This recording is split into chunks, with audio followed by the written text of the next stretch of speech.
تحریک انصاف کے رہنماؤں نے سزاؤں میں ریلیف کے لیے عدالت سے مرحلہ وار رجوع کرنے کا فیصلہ کیا ہے۔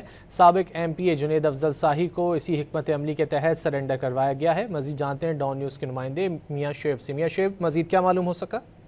جی بالکل، تحریک انصاف کی قیادت کے درمیان ایک اہم مشاورت ہوئی ہے جس میں تحریک انصاف کے رہنماؤں کو سزاؤں میں ریلیف کے لیے عدالت سے مرحلہ وار رجوع کا فیصلہ کیا گیا ہے۔ سابق ایم پی اے جنید افضل شاہی کو بھی اسی تناظر میں سرنڈر کرایا گیا ہے۔ جنید افضل شاہی کی سزا معطلی کے لیے اس کے بعد عدالت سے رجوع کیا جائے گا، اور پی ٹی آئی رہنماؤں کی رائے ہے کہ مقدمات جو ہیں وہ میں سزائیں جو ہے وہ قانونی تقاضوں کے منافی ہوئی ہیں، اس لیے توقع یہی ہے کہ ریلیف ملے گا۔ اور رہنماؤں کی جانب سے یہ بھی کہا گیا کہ سزا سے ریلیف کے بعد جو ہے وہ دیگر رہنماؤں کو بھی جو ہے وہ مرحلہ وار سرنڈر کروایا جائے گا، اور جس کے بعد ان کے لیے بھی اپیلیں دائر کی جائیں گی۔ جبکہ جنید افضل شاہی کو عدالت نے 9 مئی کے مقدمے میں 3 سال سزا سنا رکھی ہے۔ اسی طرح سابق opposition leader Malik Ahmad Khan Butcher کو بھی عدالت کی جانب سے سزا سنائی گئی ہے۔ اسی طرح احمد چٹھا اور دیگر جو رہنما ان کو بھی سزائیں سنائی گئی ہے، جس کے بعد اگر عدالت سے ان کو ریلیف ملتا ہے تو مرحلہ وار ان کو بھی سرنڈر کروا کر عدالت سے جو ہے وہ سزاؤں کی معطلی کے لیے جو ہے وہ اپیل کی جائے گی۔ جی بہت شکریہ میاں شعیب ان تفصیلات کے لیے۔